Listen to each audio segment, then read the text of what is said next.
नमस्कार दोस्तों, reality classes में आपका स्वागत है। इस वीडियो में हम लोग भारतीय राष्ट्रीय आंदोलन के लास्ट जो टॉपिक है, भारत छोड़ो आंदोलन, आज़ाद हिंद फौज तथा नेताजी सुभाष चंद्र बोस, इसको कवर करेंगे और इसी के साथ हमारे भारतीय राष्ट्रीय आंदोलन टॉपिक भी ख़त्म हो जाएगा। इसकी मैंने प्लेलिस्ट बना दी है और उसमें 5 वीडियो जो हैं उनको रख दिया है। आपके एग्ज़ाम के लिए ये मोर देन सफिशिएंट है। और इसी के साथ मैं बता दूं कि आपके पीईटी एग्ज़ाम का 30 नंबर इससे कंप्लीट हो गए। मैंने 5 पार्ट कंप्लीट करा दिए हैं: भारतीय इतिहास, भारतीय राष्ट्रीय आंदोलन, हिंदी, पॉलिटी, सामान्य जागरूकता। तो चलिए स्टार्ट करते हैं। सबसे पहले हम लोग देखेंगे भारत छोड़ो आंदोलन। हुआ क्या था कि जुलाई 1942 में वर्धा में महात्मा गांधी ने कांग्रेस कार्य समिति में किस प्रस्ताव की असफलता के बाद इस आंदोलन को शुरू करने के बारे में चर्चा की। और जो कांग्रेस के इस समय 1942 में अध्यक्ष थे वो थे अबुल कलाम आज़ाद। गांधी जी द्वारा अखिल भारतीय कांग्रेस समिति के बम्बई अधिवेशन, इसको ग्वालियर टैंक भी बोला जाता है, जो बम्बई अधिवेशन है वो ग्वालियर टैंक नामक जगह में हुआ था। इसमें गांधी जी द्वारा आलेखित, नेहरू द्वारा प्रस्तावित और ये पटेल द्वारा समर्थित था। इसको शुरू करने पे बात हुई तथा वर्धा प्रस्ताव पे मुहर लगी।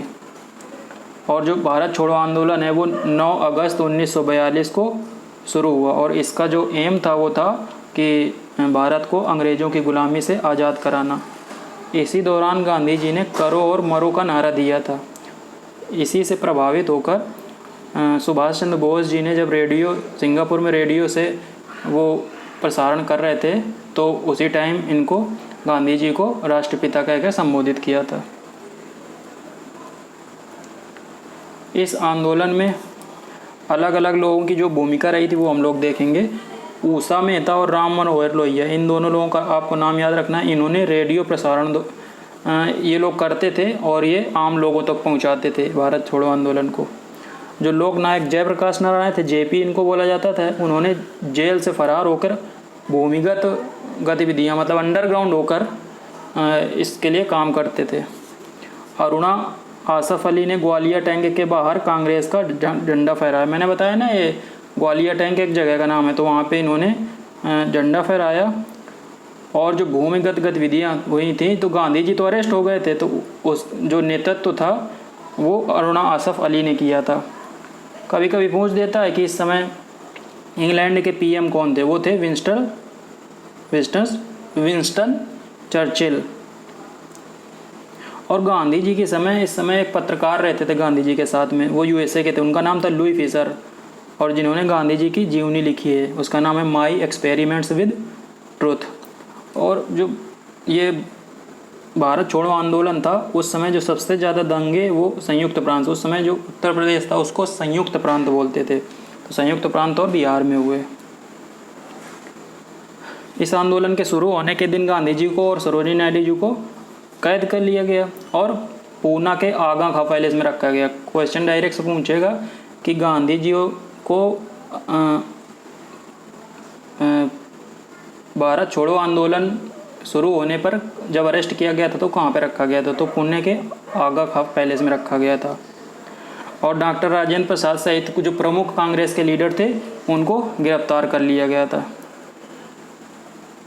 इसमें आपको 3 समानांतर सरकारें देखनी हैं जो बनाई थी अलग अलग जगह पर। डायरेक्ट पूछेगा कि यहाँ पे किसने समानांतर सरकार बनाई थी, तो बलिया में चित्तू पांडे जी का नाम आता है अगस्त 1942 में। और जो तामलुक है वो मिदनापुर वेस्ट बंगाल में आता है, वहाँ पे बनी थी सरकार। और सतारा जो महाराष्ट्र में आता है वहाँ पे समानांतर सरकार बनी थी। तो आपको जो ये आंदोलन है, मतलब अंग्रेज़ों भारत छोड़ो आंदोलन, इसके बारे में इतने इफ़ेक्ट आप याद रखिए और इसी से कोई क्वेश्चन आपका बन जाएगा। अब हम लोग देखते हैं आज़ाद हिंद फौज। तो हम लोग आज़ाद हिंद फौज का शुरुआत देखेंगे, उस बार जब सुभाष चंद्र बोस को कवर करेंगे तो उसमें देखेंगे कि आगे आज़ाद हिंद फ़ौज ने किस तरह से काम किया था।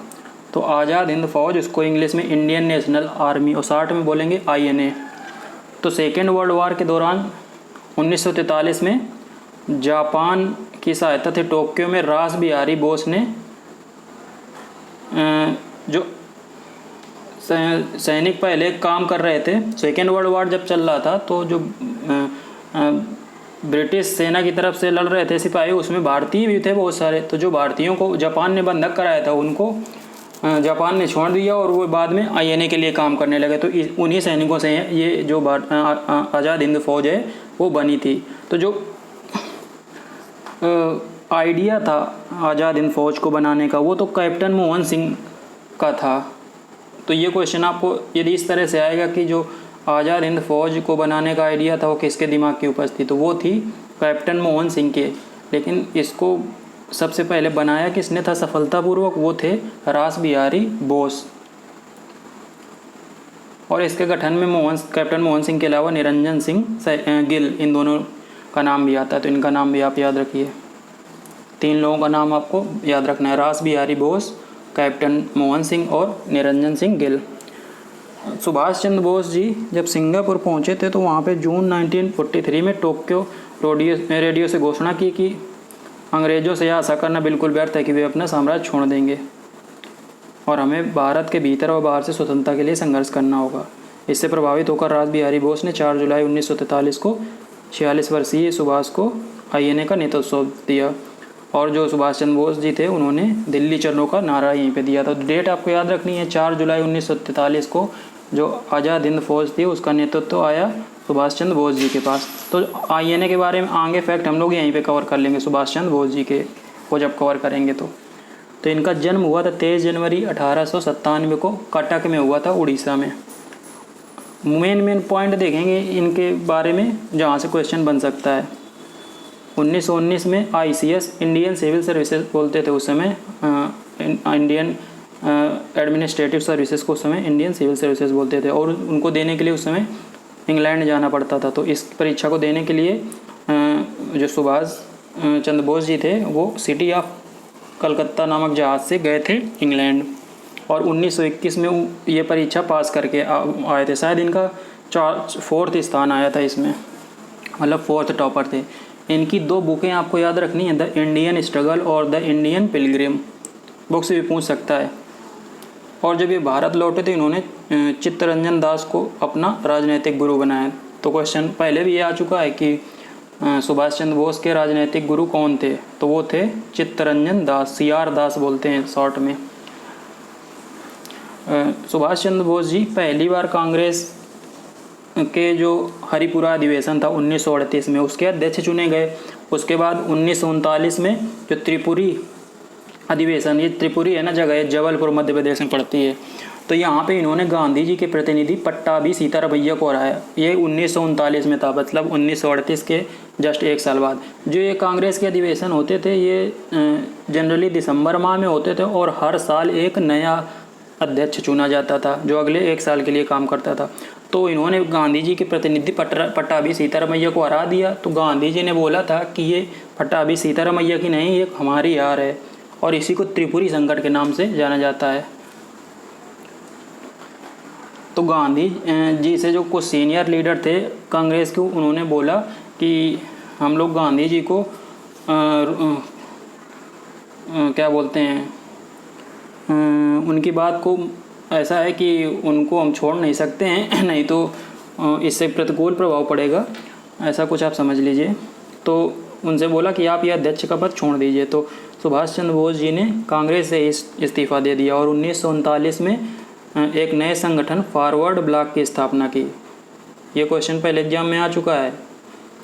कौन से संगठन, कांग्रेस से इस्तीफ़ा देने के पास सुभाष चंद्र बोस जी ने कौन से संगठन को बनाया, तो वो था फॉरवर्ड ब्लॉक, 1939 में बनाया था।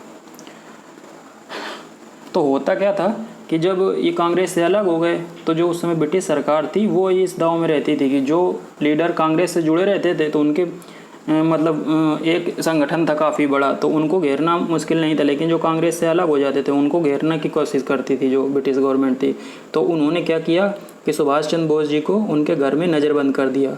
लेकिन सुभाष चंद्र बोस जी भेष बदलने में काफ़ी माहिर थे, तो ये भेष बदल के पहले पेशावर पहुँचे। पेशावर अभी पाकिस्तान में पड़ता है। उसके बाद वहाँ से काबुल पहुँचे। काबुल अफ़गानिस्तान की राजधानी है। वहाँ से ये मास्को होते हुए बर्लिन पहुँचे। बर्लिन जर्मनी की राजधानी है। और वहाँ ये हिटलर से मिले और हिटलर ने ही इनको नेताजी का टाइटल दिया था। पहले एग्जाम में क्वेश्चन आ चुका है कि किसने सुभाष चंद्र बोस जी को नेताजी का टाइटल दिया था, तो वो था हिटलर। बर्लिन में इन्होंने आज़ाद हिंद रेडियो की स्थापना की। वहाँ पे इन्होंने देखा कि हम लोग की जर्मनी से डायरेक्ट किसी तरीके से मतलब हम काम नहीं कर पाएंगे। उनको ऐसा लगता था क्योंकि जर्मनी यूरोप में पड़ता था, इस तरह कोई रूट नहीं था इंडिया की तरफ आने के लिए। तो उन्होंने सोचा कि अब हमको यहाँ से कहीं बाहर जाना चाहिए। तो उसके बाद वो जापान पहुँचे। उस समय जो सेकेंड वर्ल्ड वॉर था तो जर्मनी और जापान एक ही तरफ से लड़ रहे थे, यदि आप लोगों को ये पता ही होगा। तो अक्टूबर 1943 में जापान पहुँचे और वहाँ पे जब उन्होंने भाषण दिया तो उससे प्रभावित होकर रास बिहारी बोस ने आज़ाद हिंद फौज की कमान इनको सौंपी और वहाँ पे सुभाष चंद्र बोस जी ने दिल्ली चलो का नारा दिया। ये मैं आपको आज़ाद हिंद फौज में बता चुका हूँ। अब हम लोग आज़ाद हिंद फौज के बारे में और देखते हैं और यहीं से पता चलेगा इनके बारे में थोड़ा सा 1-2 पॉइंट और सुभाष चंद्र बोस जी के बारे में। आज़ाद हिंद फौज में 3 ब्रिगेड थी। उनके नाम थे सुभाष ब्रिगेड, गांधी ब्रिगेड और नेहरू ब्रिगेड। और उसमें एक महिला ब्रिगेड भी थी जिसका नाम था लक्ष्मीबाई रेजिमेंट। आईएनए का झंडा पूछ सकते हैं तो ये तिरंगा था, 3 कलर का था। और उस अभी जैसे अपने झंडे में चक्र बना हुआ है वैसे ही उस झंडे में बीच में दौड़ता हुआ शेर बना हुआ था। 21 अक्टूबर 1943 को सुभाष चंद्र बोस जी ने सिंगापुर में स्वतंत्र भारत की अस्थायी सरकार, जिसको आज़ाद हिंद सरकार भी बोलते हैं, इसका गठन किया। तो ये भी काफ़ी इंपॉर्टेंट पॉइंट है। 8 नवंबर 1943 में जापान ने अंडमान और निकोबार को जीत लिया था अंग्रेज़ों से। तो उन्होंने मतलब जापान ने अंडमान निकोबार द्वीप समूह को आईएनए को दे दिया। तो नेताजी ने इनका नाम शहीद द्वीप और स्वराज्य द्वीप रखा। मोस्ट इम्पॉर्टेंट पॉइंट है कि जब जापान ने अंडमान निकोबार द्वीप समूह को आईएनए को सौंपा तो इनका क्या नाम रखा गया? इनका नाम रखा गया शहीद द्वीप और स्वराज्य द्वीप। ये पॉइंट मैं बता चुका हूँ कि रंगून रेडियो से संबोधित करते हुए बोस जी ने गांधी जी को राष्ट्रपिता कहकर संबोधित किया। अब ये सुभाष चंद्र बोस जी के बारे में लास्ट पॉइंट यहाँ पे लिखा है कि 18 अगस्त 1945 को टोक्यो जाते हुए फार्मूसा द्वीप के पास अचानक हवाई जहाज में आग लगने से इनकी मृत्यु हो गई। ये ऐसा बोला जाता है लेकिन इसके बारे में कुछ साक्ष्य नहीं मिले हैं, क्योंकि ये जहाँ पे घटना हुई थी वहाँ पे बोल लेते हैं कि उस दिन कोई प्लेन है ना वो क्रैश ही नहीं हुआ था। और इनके मतलब सुभाष चंद्र बोस जी के बारे में अभी तक कोई सही तथ्य सामने नहीं है, पता चल पाए कि आखिर हुआ क्या था। और गवर्नमेंट ने भी इस बारे में सही काम नहीं किया। तो हम लोगों को जैसे लाल बहादुर शास्त्री जी की मृत्यु के बारे में सही जानकारी नहीं है, वैसे ही जो सुभाष चंद्र बोस जी हैं उनकी भी मृत्यु अभी एक रहस्य ही है। अब हम लोग आईएनए के बारे में देखते हैं कि जो सेकेंड वर्ल्ड वॉर था उसमें जापान की जब हार हो गई तो जापान सपोर्ट कर रहा था आईएनए का, तो वो सपोर्ट तो बंद हो गया। तो आईएनए का जो संगठन था वो कमज़ोर होने लगा और इसके जो ज़्यादातर लीडर थे वो मतलब सुभाष चंद्र बोस जी तो पहले ही मतलब पता नहीं चला वो कहाँ चले गए, मतलब उनकी डेथ हो गई या और कुछ हुआ। जो बाकी मेन लीडर थे वो गिरफ्तार कर लिए गए। उनमें 3 लोगों के नाम आपको याद रखने हैं, पीके सहगल, कर्नल गुरुदयाल ढिल्लन और मेजर शाहनवाज खां। इन तीनों पर दिल्ली के लाल किले में मुकदमा चलाया गया नवंबर 1945 में। इसी को बोलते हैं लाल किला केस। क्वेश्चन पहले बन चुका है कि लाल किला केस किससे संबंधित है। उस समय जो अपने यहाँ का जो गवर्नर जनरल नहीं वायसराय जो था वो था वेवेल। तो वेवेल ने क्या किया, उस समय 1945 का टाइम था और भारत में आज़ादी बस भारत को मिलने ही वाली थी। तो इसने सोचा कि इनको यदि हम फांसी वगैरह देंगे तो इससे माहौल और बिगड़े था। उसने अपने वायसराय की पोस्ट में इसको एक विशेषाधिकार प्राप्त था, उसको यूज करते हुए इन 3 लोगों की जो सज़ा थी वो माफ़ कर दी। और जो आईएनए के जो लीडर की गिरफ्तारी हुई थी तो उनके जो केस की पैरवी थी उसको की पैरवी जो जिस पैनल ने की थी उसको लीड किया था भूला भाई देसाई ने। इनका नाम आपको याद रखना है। वो पॉइंट मैंने यहाँ पे रखे हैं जिससे क्वेश्चन बन सकता है। तो भोला भाई देसाई का नाम आपको याद रखना है। इनके नेतृत्व में और जो पैनल में और मेंबर थे उनमें 3 मेंबर के नाम आपको याद रखने हैं, तेज बहादुर सप्रू, जवाहरलाल नेहरू और KN काटजू। तो ये हो गया सुभाष चंद्र बोस जी का टॉपिक यहाँ पे पूरा, और इसी के साथ आपका भारतीय राष्ट्रीय आंदोलन भी ख़त्म हो गया। आपको जो मैं यहाँ पे कंटेंट दे रहा हूँ उसी को बार बार रिवाइज करेंगे तो आपके एग्ज़ाम में अच्छे नंबर आने के जो चांस हैं वो बढ़ जाएंगे। यदि आप अपनी पढ़ाई करते चले जाएंगे और रिवीजन नहीं करेंगे तो आप एग्ज़ाम में कुछ भी मतलब सही से आउटपुट दे नहीं पाएंगे। ये तो मेरी सलाह थी, और मानना ना मानना आप पे डिपेंड करता है। आपको किसी को जगह पे कोई डाउट है तो कमेंट करके पूछ सकते हैं। धन्यवाद।